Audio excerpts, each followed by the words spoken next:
Well, good morning, everyone. Welcome to Heritage Hills High School. I'm Sue Ellsperman from the county next door, so happy to be here with you today. Excited to honor a great friend and leader and mentor of so many of us, and mom and grandma, to so many of us here today, Pat Koch. And could there be a better time of the year to do this than in this Christmas season here in Santa Claus, Indiana? Well, as we get started today, what I'm going to ask you to do, we will have the presentation of the colors. Would you all please join me by standing?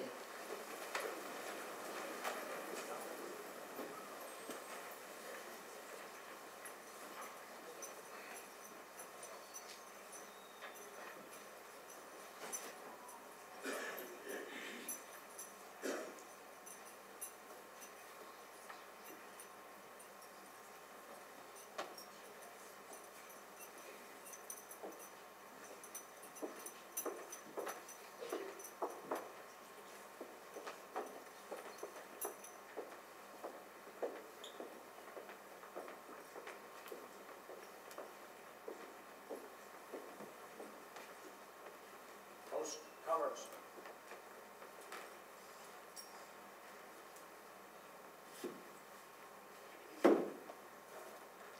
Would you all join me now in the Pledge of Allegiance?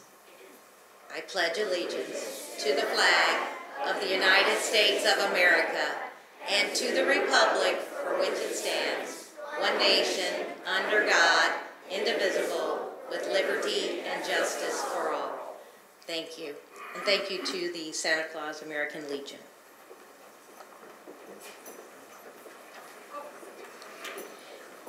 And we should have just asked our children there to lead us. You did a great job. Next, we will have the invocation by Sister Anita Louise Lowe. Many of you know her from the Sisters of St. Benedict, where she has been the prioress since 2019. Sister Anita Louise, thank you for joining us here today.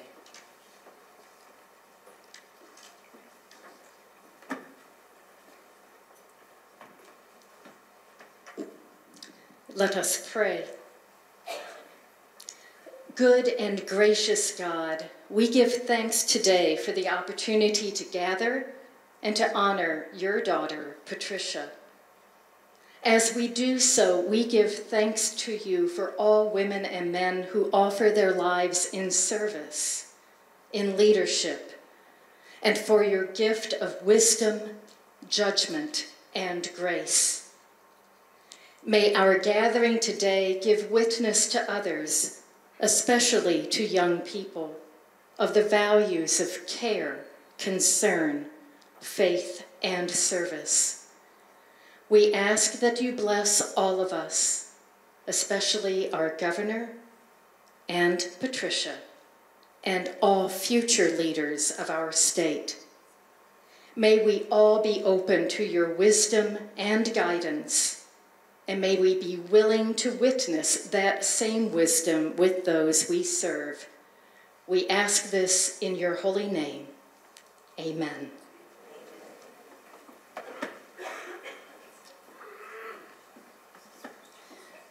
Pat, one of the early times I met you was the work that you were doing at the Sisters of St. Benedict for one of the capital campaigns, and the great part of the community she has been so many years there. So thank you, Sister Anita Louise. It is a great privilege for me to introduce our 51st governor of Indiana, Eric Holcomb. He has served our state so well. You have brought us through 2 difficult years and have helped us remain strong, helped us continue to move forward, and you're an inspiration to many of us. Thank you so much, and I will turn the podium over to you for a very special award.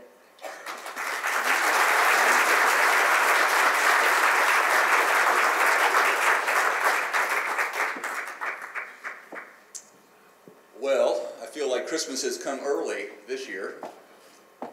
Thank you, President Ellsperman, and good morning to each and every one of you that's with us here today. And with the power of social media, I'm sure that there are some not with us that are watching as well. Nothing gets me feeling more festive than a caroling choir or visiting America's Christmas hometown, because Santa Claus just isn't the name of this place. It's a culture of caring and a timeless tradition. And today it serves as another Hoosier tradition that unites us to recognize an individual who is among the key reasons why. The Sachem is the single highest honor an Indiana governor can give. It's reserved only for Hoosiers whose moral character and lifetimes of accomplishment have made incredible, indelible impacts in the lives of their fellow citizens. During the past 5 years, it's been an absolute privilege for me to award the Sachem to leaders like Holocaust survivor, the late Eva Moses Koch, whose legacy continues to challenge and change hearts, and Sergeant Sammy Davis, whose heroism extends beyond the battlefield to help his fellow veterans still to this very day, and George Rapp, who invented treatments and built medical facilities around the world, and Reggie Jones Sr., who used his business prowess and success to create mentorship and scholarships, and Jim Morris, who shaped our state's capital city skyline and fed millions of adults and orphans around the world.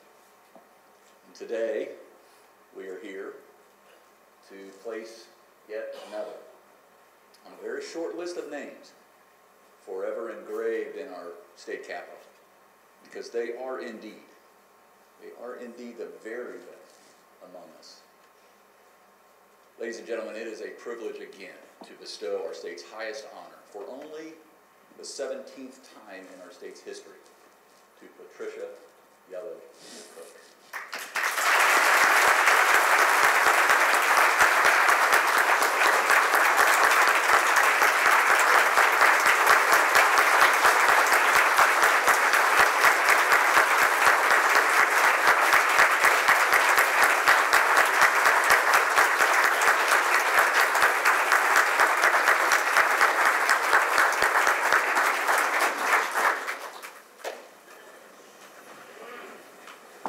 Okay, I'm going to sound like I'm preaching to the baritone section of the choir here. I realize this, but Pat's hospitality, her heart for service, and signature humility are not a surprise to anyone who knows her and knows her well.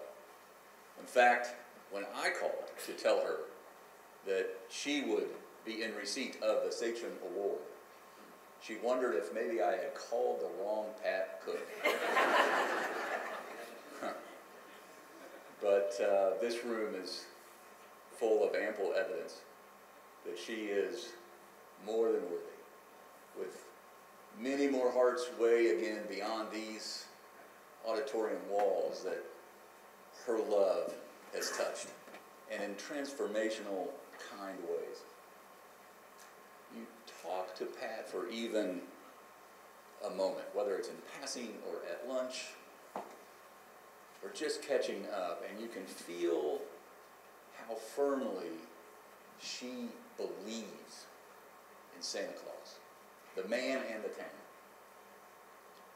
For sure, she is a daring dreamer, always. But she's also an extreme doer who's devoted her life to putting Santa Claus, Indiana, on the global map, preserving its rich history and keeping its 4 seasons, the embers glowing and burning bright for generations now and to come.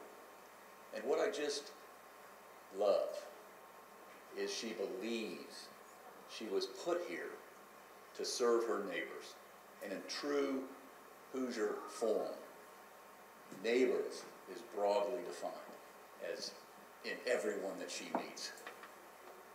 What Pat has accomplished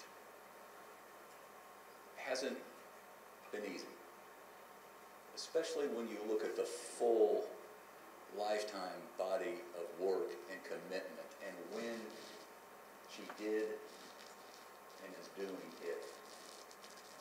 But that's only fueled her drive to achieve what some would say is the impossible, with results to prove it, as she shunned the easy path and blazed her own trail, inspiring so many in her wake.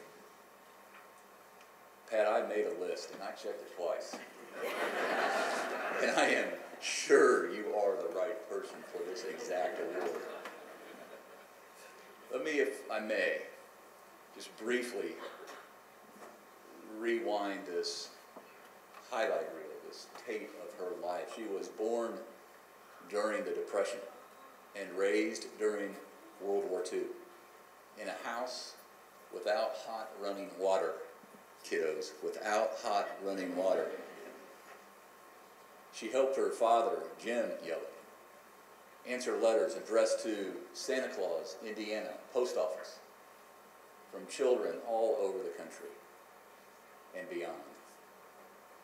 Her dad first found his calling, as you can read in her book, as Santa Claus, serving aboard a Navy ship during World War I, because the sailor from Santa Claus, Indiana, of course, had to be the ship Santa. That might have been by order, but quickly took to it, and then he proudly traded in his dress whites for a red suit when he returned home. And there was Pat, as the title says, always proud to be Santa's daughter. When she graduated, not far from here, at Dale High School, in 1948, someone asked her, and I pity the fool, why would a girl want to go to college? Can you imagine saying that to this lady today? But then, as in now, eager for education and undeterred as usual, Pat followed her dream of becoming a nurse, and she boarded that bus to Evansville. At St. Mary's School of Nursing, she gained not only that education, she also found her true calling, serving others. Pat donned the holy habit of the Catholic Daughters of Charity and dedicated her life to caring for those in need. As a registered nurse, she spent a decade with a religious order, working in Catholic hospitals across the country, helping disadvantaged children, and leading a medical unit in a Chicago hospital. Along the way, she continued her education, earning a bachelor's degree in nursing. And from her sisters in service, she learned life lessons that not only shaped her and her outlook, but along the way, empowered her to lead. Like when a wise nun once told her, I'm not running a popularity contest, I'm running a hospital. You probably maybe see that finger was out directing as she said that. But Pat saw in Sister Carlos the kind of person she wanted to be. And she continued her commitment for caring for others. Even when her father's heart attack and mother's health forced her to make a very difficult choice, to leave the order behind and come home. The train dropped her off in Washington, Indiana, where, cue the mistletoe, her future husband, Bill Koch, picked her up. It was the beginning of an enduring relationship and a powerful partnership. Raising 5 children and running Santa Claus Land. Alongside her husband, Pat, always the pioneer, became a working mom with a crib in the office. And together for 40 years of marriage, until he passed, Pat and Bill were full partners in building the first theme park in America, welcoming millions to Holiday World and Splash and Safari. If you look up Hoosier hospitality in the dictionary, I am quite certain you will find Pat's name at the top of the list. But Pat wasn't just, during those years, welcoming guests from other towns and states and countries on different continents. She was actually creating and curating and cultivating this caring culture at Holiday World that has given generations of youth not only their first job, but the skills that they need to succeed in life, come what may, whatever is around the corner. Never content behind a desk, Pat led by example. From park open to close, cleaning toilets, alongside her young employees, often taking them under her wing. That's true of Brandon Berg and Samantha Ray. Hired as a ride operator, Brandon was what some might call a troubled teen. Samantha's home life wasn't ideal, but her choice to work at Holiday World, I think it's fair to say, changed her life. Because Pat saw something in each of them, maybe at a time that they didn't see in themselves. And they saw her faith and unmatched work ethic and just how much she cared. Brandon took Pat's always direct advice to heart. And she became his second mom. Pat mentored Samantha and gave her the gift of education that she herself treasured most, helping her through college. At Samantha's wedding, Pat gave the bride away. Today, Samantha owns her own real estate business. Brandon met his wife at Holiday World, where he's worked for 34 seasons and now leads admissions. We're honored to have Brandon and Samantha with us today. Now, I could recount stories like these. We all could. Until Christmas of 2023, or 24, or 25. So Pat continues to maximize every moment in service to others. When her beloved St. Nicholas Catholic Church, built in 1880, needed saving, Pat stepped in and stepped up to ensure that it would stand as a refuge for the faithful for decades to come. She still serves on multiple boards. She founded the Santa Claus Museum and Village, and she just wrote a book to help fund her dream of a larger museum that can hold all of the Santa Claus artifacts that she's collected herself over all these years. And get this, she earned a master's degree at the early age of 70 while battling stage 4 cancer. And continues to believe education is perhaps the best present a person can receive and give.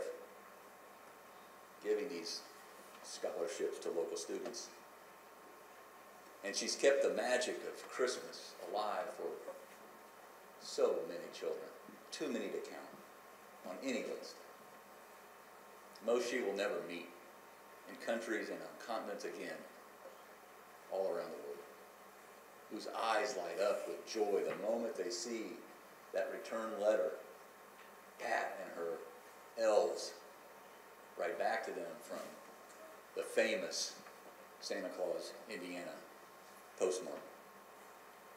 Because like her Santa Claus statue, Pat's life work, it's an enduring monument to a community made stronger because of the way she believes in it. In this community, in this region, in our state, shaped by her heart, and in turn brightened generations of lives because of the way that she relentlessly focuses her passion into action. Pat has rightfully earned fame and acclaim. In addition to an honorary doctorate, she has a street named after her, and she's only the second woman inducted into the International Santa Claus Hall of Fame. I'd like to meet that other lady. And although her accomplishments are many, I'll go out on a limb and say what I know she's so proud of, maybe most proud of, are her children, her 13 grandchildren, and 4 great-grandchildren. I suspect those kiddos are learning how to answer letters, too. And no surprise, at age 91, Pat's learning more German words through online classes so she can even respond to those letters. Mach schnell, ein bitte. Now, I don't want to keep, we've already talked about this in the holding room, the chief elf away from those letters piling up. So let me just say in closing, Pat, thank you for always believing, for showing us how to believe and what to believe in. Thank you for your life's work, which continues through this day and so far beyond, and has brought such good tidings, so much joy to so many for so long. Frankly, Pat, I know, I can say this with 100% certainty, Santa could not do it by himself. For all these reasons, and so many more, it is my honor today to wish you all a very Merry Christmas and joyfully present the 2022 Sachem Award to a great Hoosier, Patricia Koch.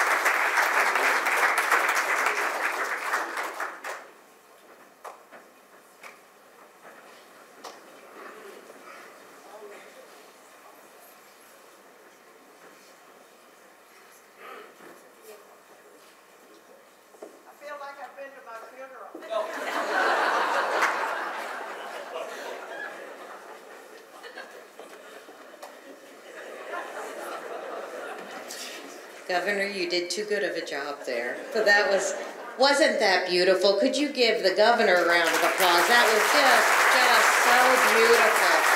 So beautiful. And Pat, I'm sorry to say it's not over yet. We will hear from Pat in a while, but there are a few more people that are so special to you and to so many people in here, a part of your life that we'd like to invite. Mike Johannes, to come up and say a few words. As he comes up, many of you here know him as a longtime member of the Santa Claus Town Board. I think he retires in 22 days, if that's what he told me, where he served as president for many years, instrumental in so many of the improvements in the town of Santa Claus. He has been working with Mrs. Koch at Holiday World Splashing Safari since the early 1990s when he was the director of group sales. You don't look a day over 18. Come on up, Mike.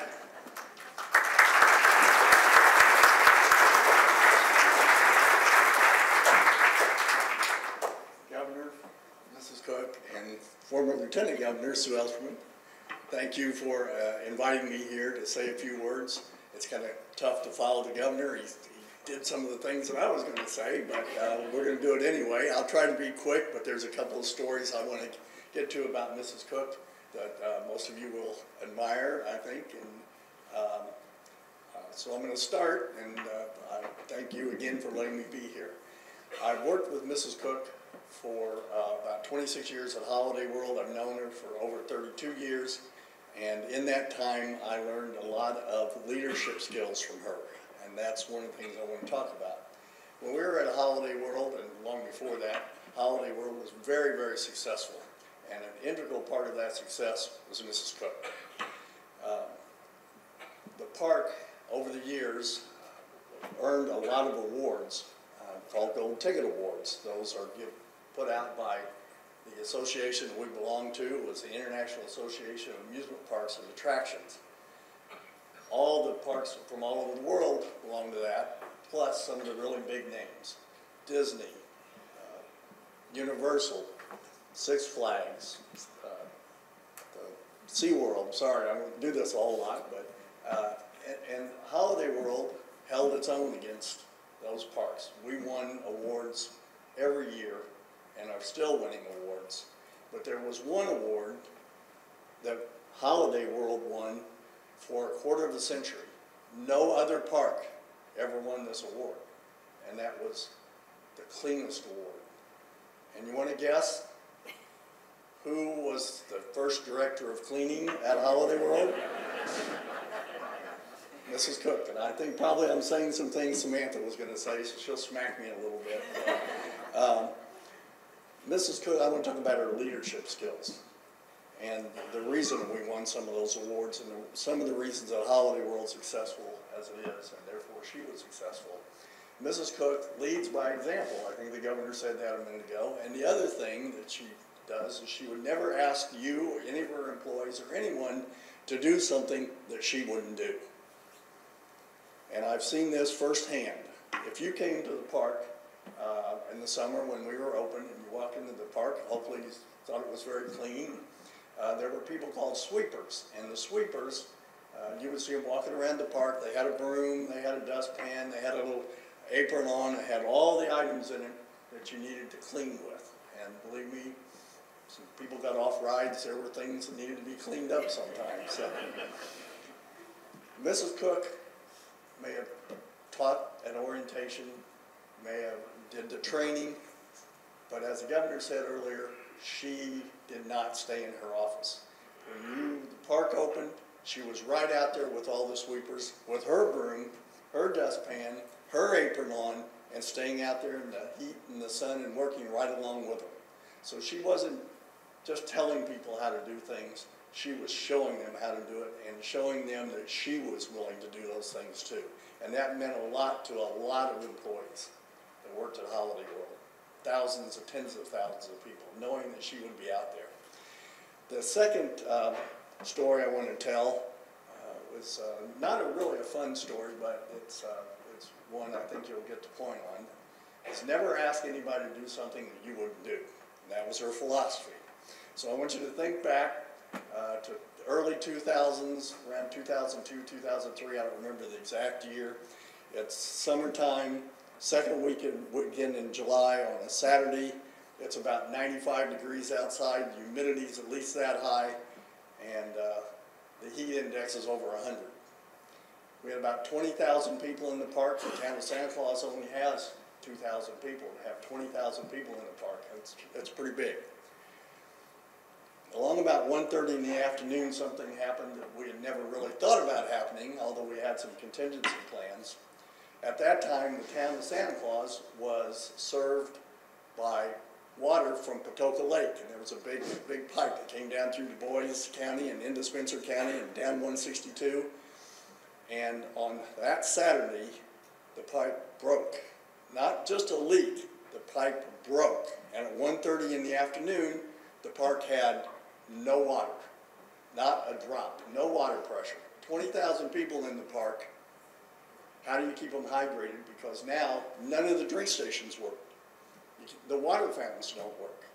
So we're very fortunate we had contingency plans to get a hold of another really great Spencer County family, the Winklers, who opened their warehouse over in Dale up to us, and we sent trucks over there to get truckloads of bottled water and soft drinks and brought them back and were able to distribute them. But the other thing that wasn't quite so much fun was you don't have water, you don't have restrooms. You know, 20,000 people in the park, and you cannot flush a toilet or a urinal. What do? You can't get porta potties. I mean, you can't bring that many in. You'd have to go to Indianapolis and Louisville, and it would be not a fun scene. So we were very fortunate that we have a lake, a little lake that's out in the parking lot called Lake Rudolph, and that is hooked to a irrigation system that we use every day in the park to water the lawn, the flowers, trees, shrubbery, all that type of stuff. So it runs through the park, and it's a separate water system from what our regular water system is. So we had a meeting, a management meeting, and we decided the only way to keep the park open and provide service to our customers was to form bucket brigades. So if you ever come to Holiday World, you'll see them sitting around. There's 5-gallon buckets that we buy pickles in, big 5-gallon buckets. So all the management people were brought in, assigned a restroom, handed a bucket, told where the closest sprinkler system opening was, where you could get water.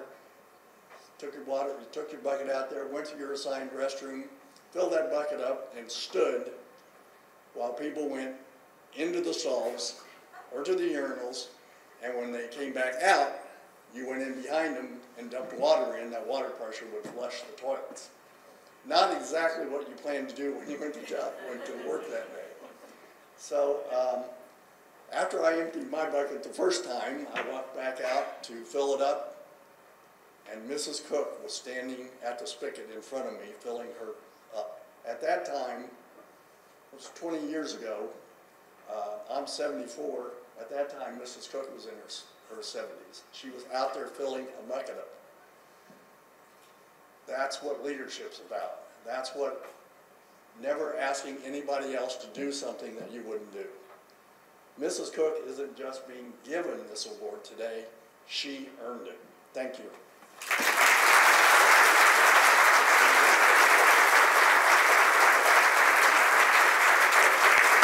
Mike, that was beautiful. Redefines Bucket Brigade for me, that's for sure. So, next up, you've heard the governor mention Samantha Ray already, what a success she is, and how she started at 14 years old working with Mrs. Koch at Holiday World. She's now a very successful real estate agent in Owensboro, but Samantha represents the tens of thousands of young people who have worked at Holiday World and have gone on to do amazing things. So Samantha, thank you for sharing your thoughts.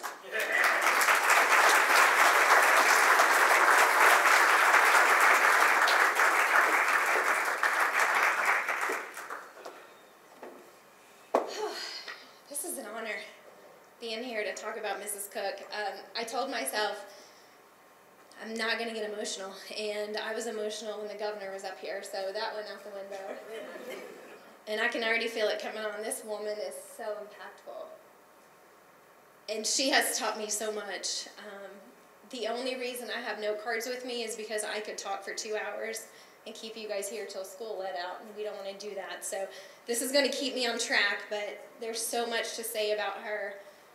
One of the things one of the quotes that I think of a lot, and it's thrown around a lot, especially in entrepreneurship. We hear, you are the average of the 5 people that you spend time with, right? We hear that a lot. If you want to be aspirational, if you want to do big things, then hang out with the people doing big things. I think, and I fully agree with that, but I have to say I am so thankful that Mrs. Koch didn't live her life like that. She didn't aspire to spend time with the 5 people she wanted to be like. Instead, she spent her time with the people she wanted to impact. And if she didn't do that, I don't know where I would be. So I want to start by talking about myself a little bit, which feels a little bit weird, but all of you guys can Google Mrs. Koch and learn all kinds of things about her. But what you may not see or may not read is the kind of impact she's had on people like me. And it's an honor to be here because there's tens of thousands of people just like me. And I get to be the one to speak up here. So it's an honor. So to first understand the impact, you have to know a little bit about who 14 to 16-year-old Sam was. So I'm just going to give you just a little bit. My family lived off the government. They could work, but they chose not to because government is free money, right? So if you don't have to work, why work? That was my dad's mindset. Everything was free. Free school lunch. They got supplemented rent, so I think they paid maybe $20 a month for rent. The government, the taxpayers, paid everything else. I'm the youngest of 3 kids. My 2 older sisters were diagnosed at a really young age with mild retardation. They would never use that terminology now, but that's what they used then. I remember, well, and let me back it up.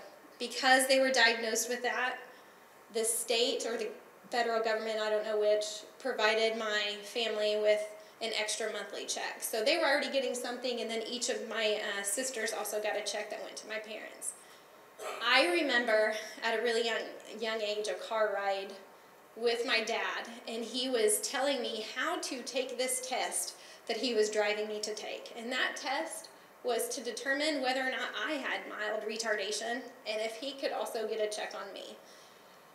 To his disappointment, I passed the test, so he never got a check from me, and he treated me a little bit differently, I think, because of that. I think my sisters got that mild retardation diagnosis probably from my mom's side, although I wouldn't say she's that, but she does still, to this day, still have some things about her, such as she can be manipulated really easily. My dad manipulates her every day, all day, still does. So she could be taken advantage of. She's not a strong woman. If somebody tells her no, that's it. It's a no. She doesn't question anything. There was no talk of Jesus at home.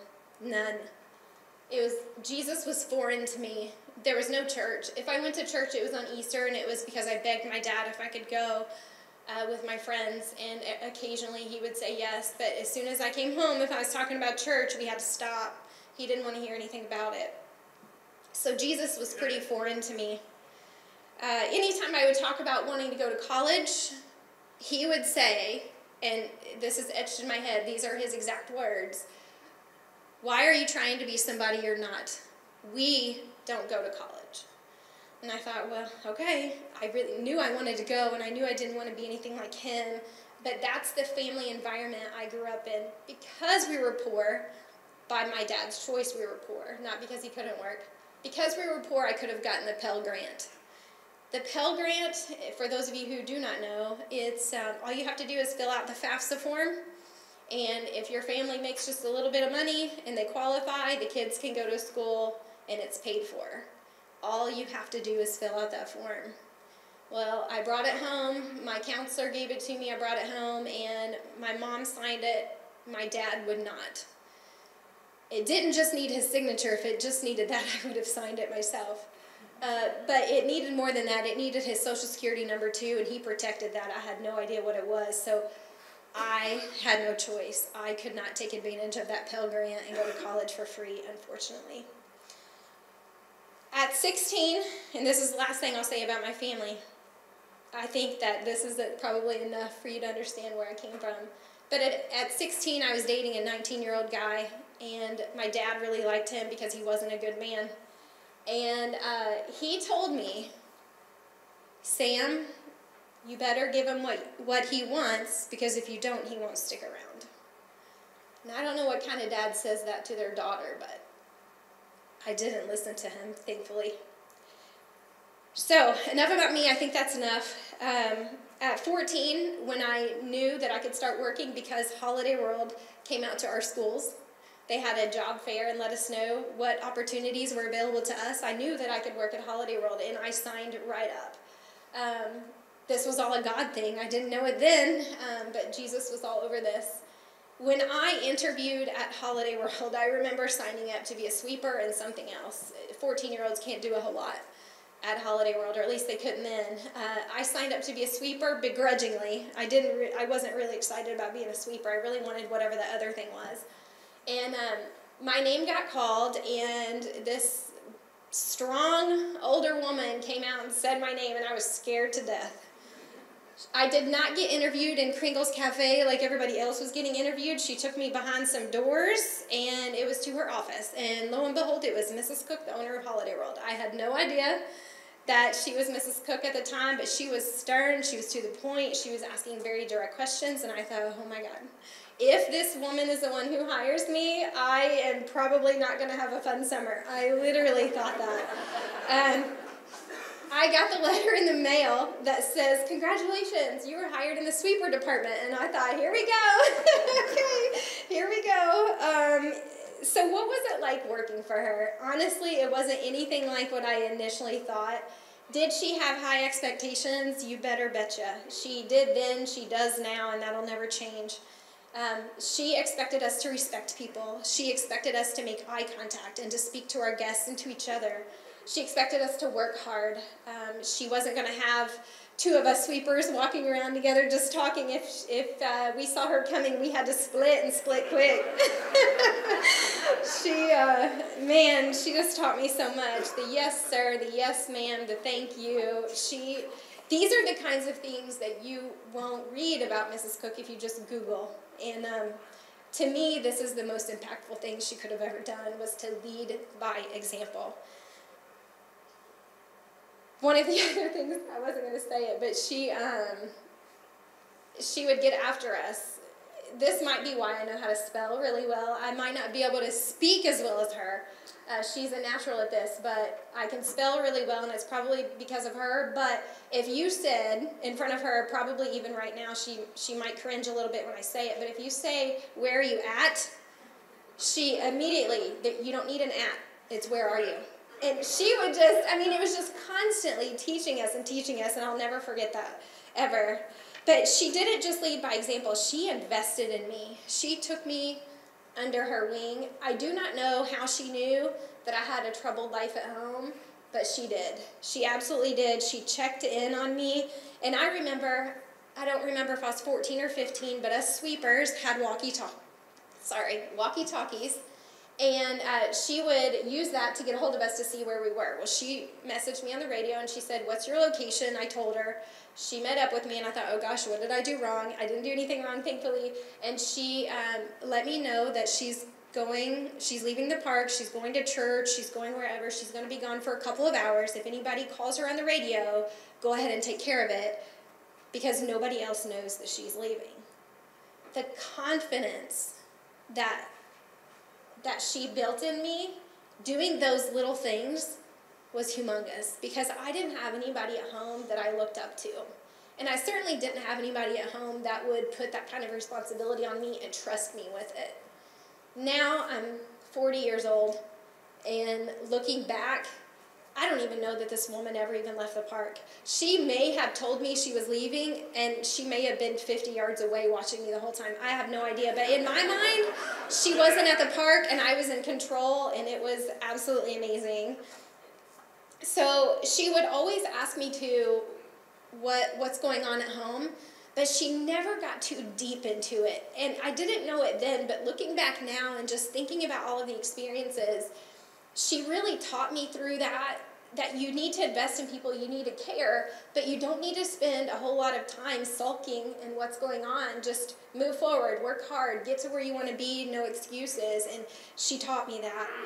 At some point, she started getting a lot of requests to speak. She would do a lot of public speaking, and she eventually asked me to make PowerPoint presentation for her, so I did, and she liked it, or at least she said she did. She may not have, but she told me she did. And then she asked me to come with her. She needed somebody to click the slides. Now, I'm going to tell you right now, you guys know Mrs. Koch is very smart. Did she need a clicker? She did not need a clicker, but for whatever reason, she wanted me to go with her, and I learned so much. I told you, I never really heard a lot about Jesus or church at home, but every single time we went to listen to her talk, there would always be a meal of some sort, and so there would always be a prayer, and I learned how to talk to Jesus, which is really important. That's probably also the first time I had ever had a 5-course meal and knew what all of those utensils were to be used for. I also learned, because I would start riding with her, because she would tell me she doesn't want to drive late at night, which again could have been a lie, but she wanted me in the car with her. And I learned that she wasn't just the celebrity that so many guests who came in that park would see and think of her. She was a human. She had worries. She had struggles. And she would open up to me, and that felt so good. Whew. Remember I told you about the FAFSA and that my dad wouldn't fill that out? I can't tell you how we got there, but my first 2 years, the government paid for it. And then my second 2 years of college, Mrs. Koch made sure that I went to college without worrying about it financially, and it was interest-free. Who does that? I beat the odds. Right now, today, based on my upbringing, I should be living off the government, maybe even be in jail. I certainly shouldn't be with a man like that. I should be with a man who doesn't treat me well, but I'm not. He's one of the hardest working, kindest, most respectful men I have ever met in my life, and I get to call him my husband. And I really think a lot of that is because of Mrs. Koch, and she showed me what I was worth, and so I knew what was possible. Whew, I'm talking way longer than I'm given. Mrs. Koch hasn't kicked me off of here yet. They've already talked about it, but I do own my own business. I couldn't do it without Steve. He and I run my real estate business together. We own real estate. We own a commercial building. We're flipping houses, and we do it as a team. That's something that I never would have imagined possible whenever I was 16, thinking about what was possible for my life. I would have never dreamed that at 40, this is what I would be doing and loving the life I live. And I owe it all to 3 people. First of all, Jesus. Second of all, Mrs. Koch. Literally, you're the number 2. And the third person is Steve, my husband.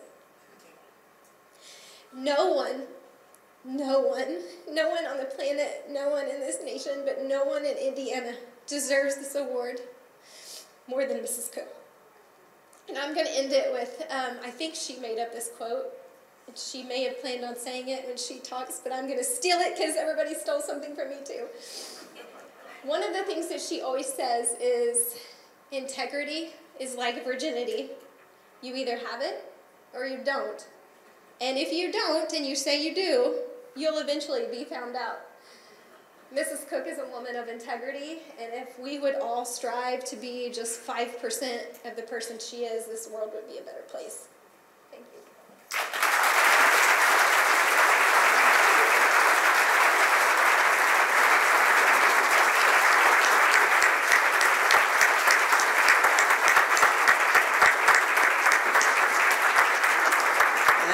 Some of you out there, we may be back here in another 15, 20 years. There'll be another Sachem Award up here. So thank you, Samantha. What amazing, amazing testimony to Mrs. Koch. Well, the next person to speak on her behalf is someone who knows her very well, too. And many of us in here know a very special lady named Kathy Treader, who's the publisher and the editor of the Ferdinand News and the Spencer County Leader. She's involved in everything in the community, and really specially, she's assisted Pat Cook in the editing of her new book, Santa's Daughter. So, Kathy Treader, would you please come up and share your words? And Governor, I know that she's one of your favorites. We see who you call on those press conferences. It's Kathy Treader.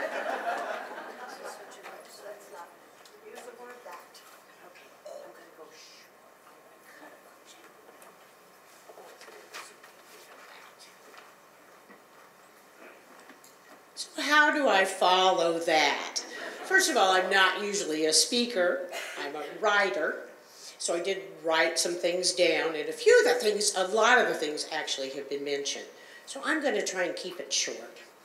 But you know, this woman we are honoring with this award, by the way, I cannot pronounce correctly, so I'm not even going to do it. But she's quite probably the most deserving person I have ever known. Patricia Pat Yelling Cook is truly one in a million. Okay, I have some words about her. She's thoughtful, creative, intelligent, generous beyond a fault, as Samantha just proved. She's a charismatic speaker who loves to regale her audience with thought-provoking, inspirational, and really often hilarious tales. She's very humble, sometimes outspoken, and she truly is my hero. I never worked for her, so I didn't have that experience, but I'll tell you, at Holiday World, when I'd be taking my kids, people would be all excited. Where's Mrs. Cook? Well, she's the lady sweeping over there, or she's the lady making your pizza right now. True, her words were never spoken, that she would never ask anybody to do something she wouldn't do. She sets a prime example of how we all should live our lives, even if we can't quite reach her heights. And I know most of us all kind of believe she's led a charmed life. And in many ways, that's true. I mean, she is the daughter of the real Santa Claus, after all. And what could be more charming than that? But that's only a tiny portion of her life story. She's suffered heartache and loss, which has made her stronger and more resilient. I won't dwell on that because this is a celebration of a woman who started doing things her own way long before it was fashionable to do so. As a teen, she was determined to further her education, and with no help from anyone, nor any encouragement, she found her way to nurses training in Evansville. And always a woman of deep, deep faith and spirituality, she was inspired to enter the Daughters of Charity to become a nun and serve others. After 10 years as a nursing sister, the order's rules would not allow her to care for her own father, who had suffered a heart attack. So she left the order, not knowing the realities of life beyond the convent. For example, Pat didn't know how to purchase her own clothing, or even what size she wore. Looking at her today, it's obvious she's figured that one out. She was so innocent she didn't even realize that Bill Cook was courting her when he began visiting her regularly. But court her he did, and the two became true partners in life and in work. Pat was not just the wind beneath his wings, she was the other side of the same coin, and shared equally in the success of the theme park they built together, as well as Christmas Lake Village, but more importantly, the creation of this wonderful family. Their children and grandchildren and great-grandchildren are a testament to that fact. Okay, one of her passions today is the Santa Claus Village and Museum, because it's so important for her to preserve this slice of local history. So, okay, let's pause here for a commercial break. If you haven't done so yet, drop by the museum and buy a copy of her newly published book. It's hot off the press. It's really good. I edited it, I know. And if she's there, she will autograph it for you. All the proceeds go to the museum. She's not making any money off of this. It's just to make something better for the community. And you can also order it on Amazon, just in case. Sorry, I couldn't help it. I just had to put that plug in there. So how did Pat and I become friends? Well, sometimes I think we may have floated over together on the Ark. But in actuality, we served together on the Spencer County Regional Chamber Board of Directors for many years. Somewhere along the line, we kind of both noticed how in sync our thinking is. And together we jointly planned and organized the Chamber's annual dinner. And other committee members have come and gone, but we just keep plugging along. I think it's because we both like to throw a party. I'm not sure, but I think that might be it. Now, I was going to use that same quote, that profound quote, because I think it's wonderful. But, and that quote, and many of the things that she has said with such profundity, is just one of the reasons that I admire this woman so much and why I love her so much. You, Pat, are an Indiana treasure. Congratulations.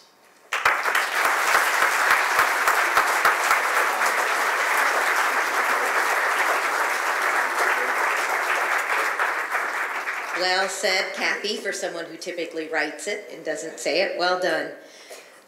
Before I introduce the family, it is your family that I was first introduced to so many years ago, singing in the Santa Claus Land Choir with your children. Christy, I think you were there with me. The others were a little too young at the time.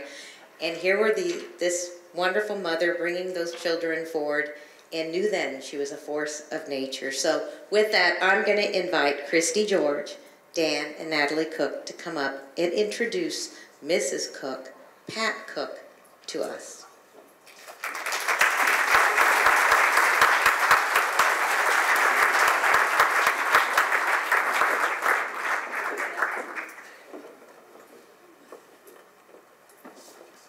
So I was the one singing way off key, I can tell you, and still can't sing. So, so now I will share a song with all of you.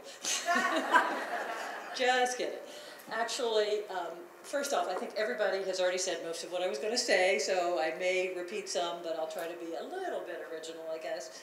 And first, thank you for allowing me, my sister Natalie, my brother Dan to speak and to introduce to you this most remarkable woman. As we've heard, she's known for her work ethic, her generosity, and her commitment to the community. And she has really just helped make Santa Claus, Indiana a great place to live and to visit. And she's improved the lives of just about everybody that she has touched. I know you've already heard, but she was raised just a few miles from here by Jim and Bella Yelig in Mariah Hill, went to Dale High School, and then went off to Evansville, to nursing school, when she just was not going to stay home like her parents wanted at that time as well. Her parents wanted her to stay home. She went off to nursing school, then went off to the convent where she finished her nurse's training, and had devoted her life of service to that for about 10 years.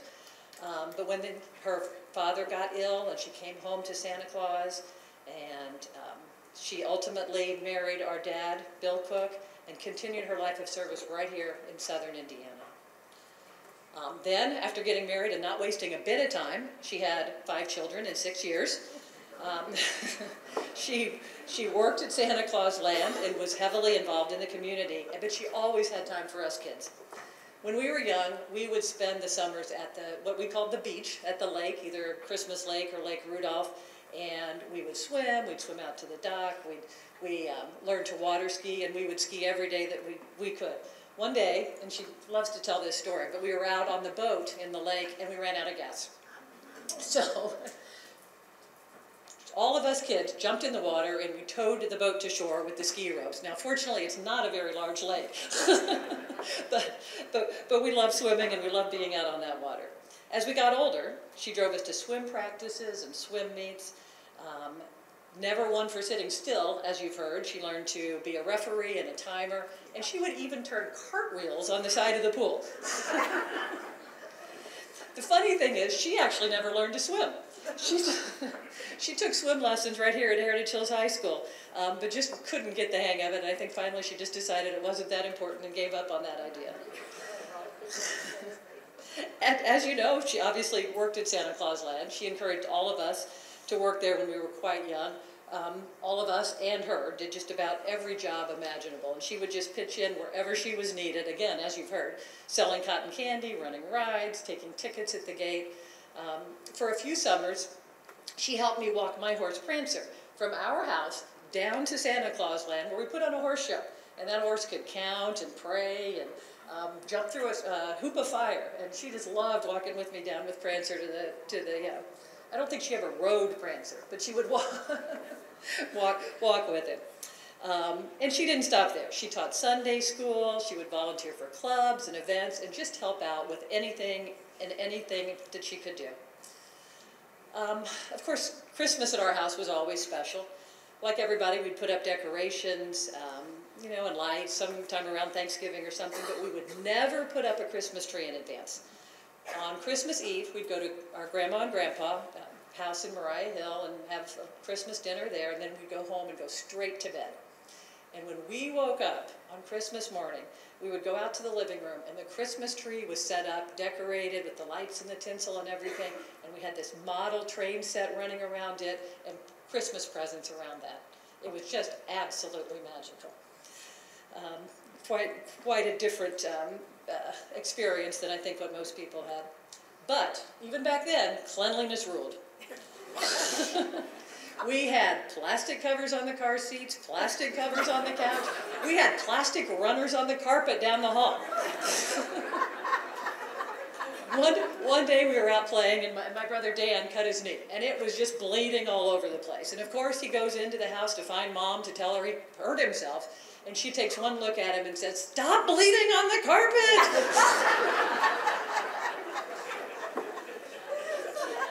I guess he was okay, I don't know. I don't think he ever got any kind of medical care.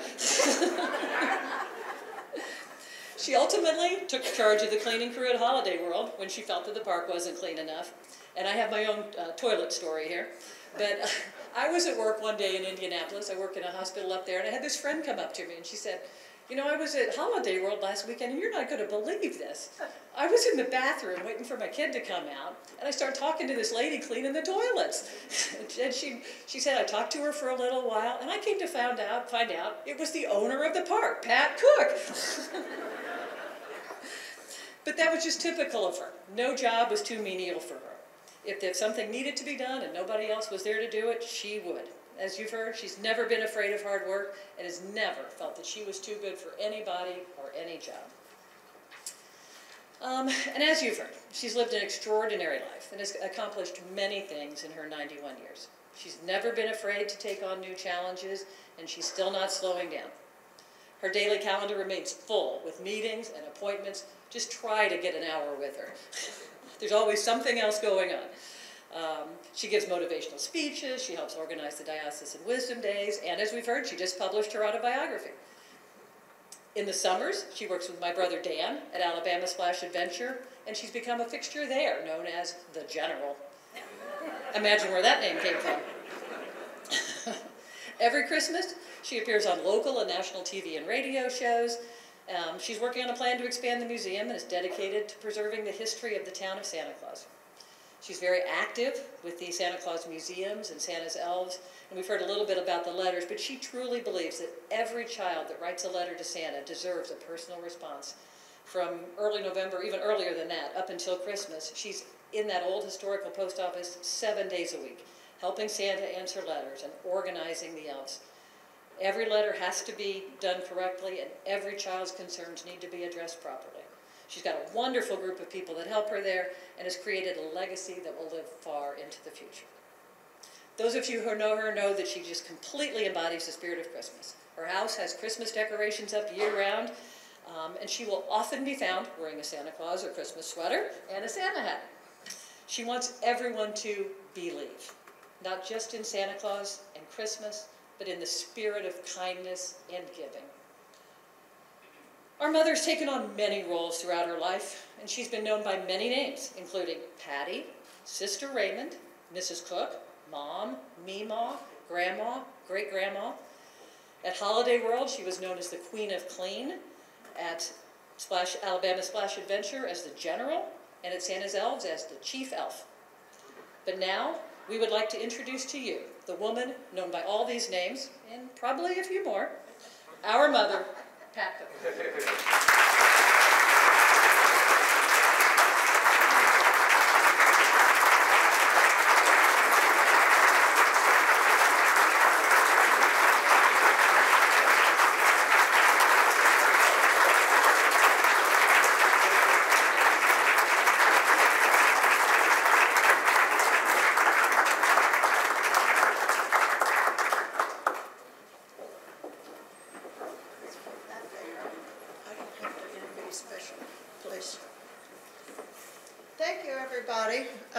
I do feel like I've heard my eulogy, and that's wonderful.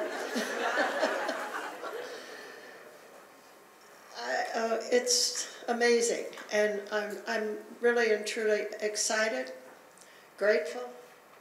I'm in awe of all the people who've received this award before me. They're just amazing people. And that my name will be among theirs is very humbling, and so I am humbled. I really am. This is such a wonderful state, and we have such a wonderful country, and there are so many wonderful people, and we just hear about the bad ones, and there are so many good, good people. So I hope that you believe that, and I so much appreciate this award. I really do, even though it's still almost not real to me, really. And I really do have to get back to the letters real quick. Besides, I have a crew from France that's doing an interview this afternoon at 3 o'clock. So where is Sam? Is Sam in the room? Sam, who got this all together? Well, Sam, you made one big mistake, okay? You ready for this? I asked Sam, how long can I talk? And he said, it's your day. You can talk as long as you want. That was a mistake.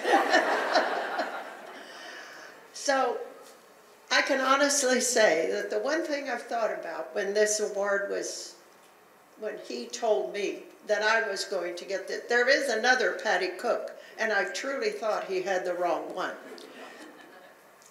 But there are so many people that have helped me, and I hope everybody knows how very important it is to make relationships, to work with people. I wonder how many people are in the audience who are doing letters. I don't know, but for instance, the letters, we're probably up to 10,000 by now. I couldn't possibly do that by myself, but all these wonderful people come in there and help, give of their time and their energy to do this. So I have so many people to thank, and I'm going to go through a few of them. If I miss you, I'm sorry, but I'm grateful to all of you. First, I'm grateful to my God. I've not been good always, so I'm sorry about that, but God is forgiving and loving, I know that. And I hope that I think I have been blessed by God with a strong will, with a generous nature, with humility. I truly believe that I cannot do any of this by myself. And so I thank God, and I'm appreciative of God being with me and God's grace being with me through my life. I'm grateful to the governor. Comes right after God, right? Okay. Got that one in, didn't I? For choosing me. My first phone call was from the office, and it said Indianapolis. I often don't answer the phone when I don't know who it is, but I did. And the young lady said, will this be a good number for the governor to call you? And I said yes. And I think we didn't have a long conversation. I hung up and I thought, I bet that was a scam. I thought, my cousin who likes to do that to me, I bet he did that. So I didn't think any more about it. And that afternoon I get another phone call, and it's from Indianapolis. And the voice says, Mrs. Cook, this is Eric Holcomb. And I thought, who's Eric Holcomb? I mean, I didn't know I knew he was Eric, but I was just I just didn't think about him calling me. One time I was in Evansville, and the phone rang, and I didn't know the number, so I hung up. Second time I hung up. Third time, the voice said, Pat, it's the bishop. So I do that, and you're lucky I didn't hang up on you. So I'm grateful to him, very grateful, and for being here. I'm sorry you got sick, but I'm glad you're well. Sam and his committee, who did a wonderful job getting this all put together, and my daughter Natalie, who worked very hard on this project with them, with all the electronic communications, and she'd come over and tell me what she'd just been told by Sam. So she was wonderful. Thank you, Natalie. The next person I want to thank is my dad. Dad, Santa Jim was just absolutely the most giving, the most caring, the most loving, the most of everything. And I watched him. I watched him bring so much joy to children. I watched him create the American Legion, take care of veterans, be so patriotic and so giving, loving baseball, becoming president of the Indiana-Kentucky League, being so involved in his church and everything that he ever did with a loving, happy disposition. And I'm so grateful to him for that, as Samantha said, that model that I had from him. He was the epitome of what I wanted to be, and I will always remember him with so much love. I'm grateful to the Daughters of Charity, where I was for 10 years, because I learned so much from those very strong women leaders.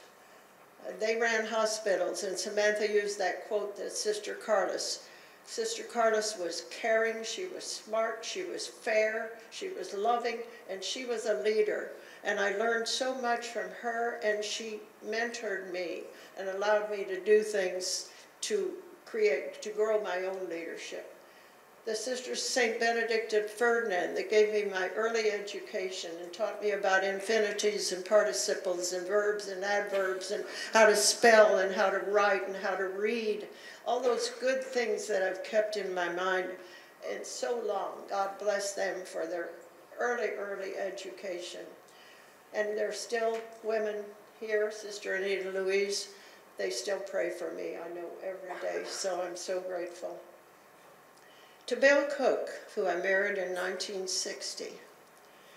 And when I think about that, what an amazing human being he was. What an amazing human being he was. Grandpa Koch came to me one time and said, his father, Louis Koch, well, Bill has a dream about building a community and having lakes and a golf course. What do you think about that? And I said, I think Bill has a dream. And I think people should follow their dreams. And if his dream doesn't work out, I have a degree in nursing, he has a degree in engineering, we'll be okay. And he followed his dream, and you see what happened. But the most important gift he gave me, and I've been thinking about this a lot lately, is that he immediately took me in as a partner, as a person that he knew he could trust and that we could work together. And we were a team. He had completely different talents, the mechanical, the engineering, the dreaming. I was the down-to-earth, walk around, talk to people, clean toilets, you know, that sort of thing. But we made a great team because our talents differed, and yet we used them both for the same cause. The Koch family, which is such a great example of philanthropy, giving, and taking care of their communities, and always being there in their communities, volunteering and keeping things. Just an amazing name on many buildings, many places, and they're still doing this in the future generations. I have a real great story about that. You didn't know Malcolm Koch, but Bob did, and who else? Malcolm was up at Santa Claus Land part of the time in the early years. And as I said, Bill immediately took me to Evansville to the meetings of the board of directors of George Koch's Sons, which was unusual. The women were there and the men were there, the whole family. But I was a pregnant woman at a board of directors meeting, and Malcolm just didn't think that was right. So one night he said to me, why are you here? Because that was how Malcolm was, right, Bob? I mean, this was it. And I said to Malcolm, he wants me to come, and I will come. And Malcolm, from that day on, we got on very well. But just an example of the fact that Bill took me to the meetings, so I was involved in the business early on, and I loved it. You know, my degrees are nursing and ministry, but not business, but I learned an awfully lot, and I so much appreciate that. My kids and grandkids, And I have to mention that the auditorium is named for Will, my firstborn, renovated by his family, and isn't that wonderful? Will passed away in 2010. I miss him every day. He would have contributed so much, but he is gone from us, and we have to accept that. Philip, who was also a great dreamer and did so many things for our town and had so many more projects to do. And the American Christmas Hometown is what he penned that name for this town. So I want to remember them, and of course you've met Christy, Natalie, and Dan. They keep me in line, and nowadays they have to wonder where I am, and I used to wonder where they were. They're very supportive, and they do once in a while tell me I need to stop doing something or not do something, and I appreciate that. And of course, I'm electronically handicapped, so they keep me up to date on that sort of thing. The museum and the letters, and I know there are people in the audience who help with that. Those people are just wonderful. They come in, some of them every day, 4 days a week, 5 days a week, and give me so much help. The lady in charge of the museum now is Kathleen Cruz, and she has brought so many wonderful ideas. A strong young woman that's really helping in so many ways. All of you, everybody who's come into my life. I couldn't do anything by myself. I always had people to work with me, and I worked with them. And I know that relationships are so important. Relationships with people who know you and love you and will support you. So remember that. Love people and look for the God and the good in people. Somebody mentioned the word that I love, believe. Believe. We must believe that there is a greater force. We must believe in ourselves. We must believe in other people. We must believe that there is good. And we must believe that we can make a difference.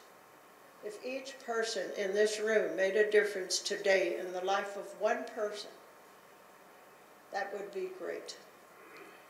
So believe in yourself first, and then believe in others. And go out and make a difference. God bless you all, and thank you so very much. And little guys, you did a great job. Thank you for coming.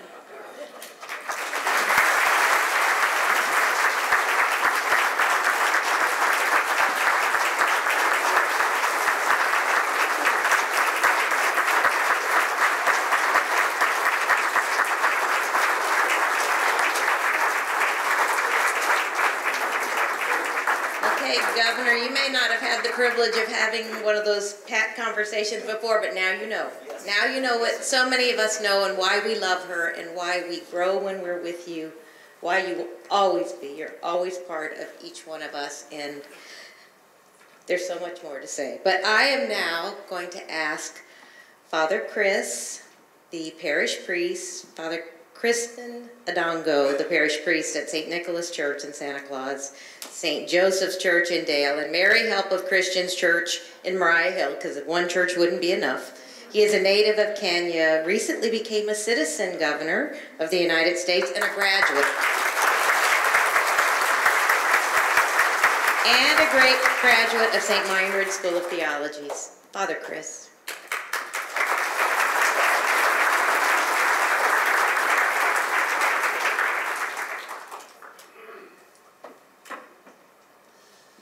Thank you so much, Governor. Thank you, Mrs. Helpersman. And Pat, thank you so much for all that you have done for this community and beyond. We are so proud of you, and may God continue to bless you. When I grow up, I want to be like you. Oh, come, bless the Lord, all you serve the Lord, who stand in the house of the Lord, in the courts of the house of our God. Lift up your hands to the holy place, and bless the Lord through the night. May the Lord bless you from Zion, he who made both heaven and earth. We pray. Heavenly Father, in this Advent season, as we await for your Son, thank you for being with us today as we honor your daughter and a faithful servant, Patricia. We started this ceremony with you, Lord, and now we end it still in your presence. As we live here today, bless us with your protection for safe travel and assist all of us in making a difference in the world. May the Lord keep us as the apple of his eye. May the Lord shelter us under the shadow of his wings. And may Almighty and merciful Lord, who is the Father, the Son, and the Holy Spirit, bless and keep all of us now and forever. Amen. Thank you.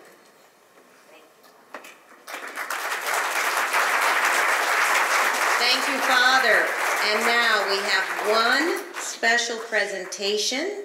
I'm going to introduce Mr. John Kendall from Holland, Indiana, to perform for us back home again in Indiana.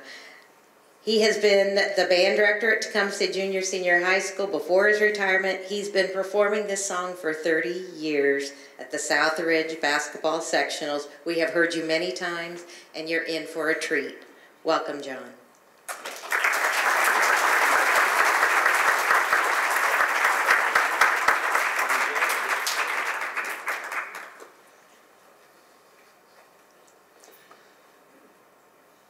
Back home again in Indiana, and it seems that I can see the gleaming candlelight still shining bright through the sycamores for me. The new mown hay sends all its fragrance from the fields I used to roam.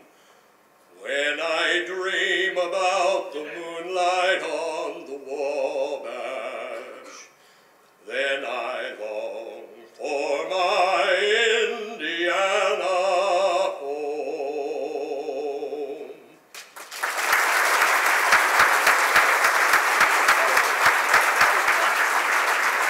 And you know what? I think I saw someone coming in during that Back Home Again song. Is there a special guest in the house? Is there someone special? Oh my goodness!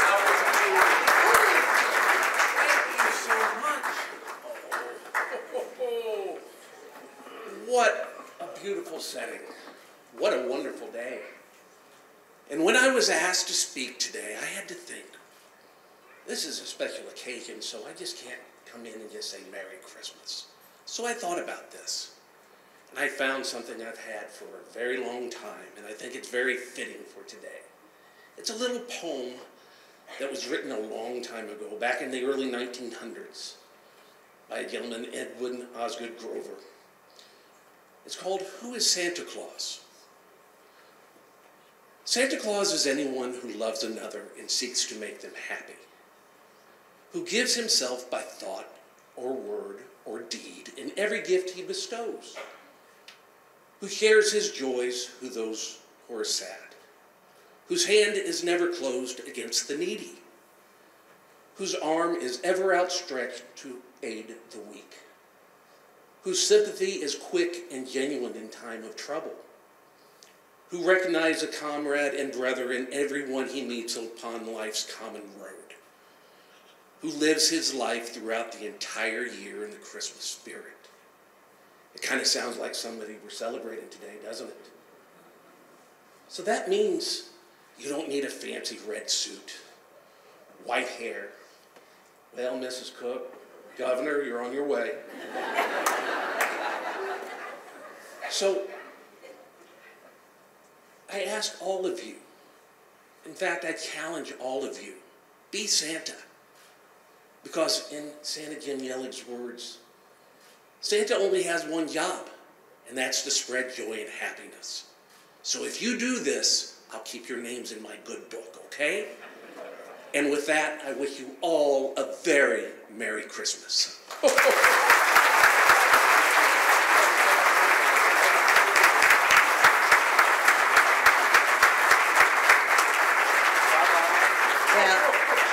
As we wrap it up, thank you, Governor Holcomb, for bringing this special, amazing day together for us to have the opportunity to celebrate Patricia, Pat, Yelling, Koch on this very special Sachem Award, her impact, and especially as Santa's daughter. Thank you so much for all you've done for us, Pat, for everyone out here. You put Santa Claus on the map for so many places in this country. You've been a role model. You have inspired so many. Your hard work, your integrity, your commitment to make a positive impact. Thank you to everyone for joining us today. A special thank you to Heritage Hills High School, for the choir, for Santa, for Natalie, for Sam, for all who've made this day possible. Thank you all. Merry Christmas. Congratulations, Pat.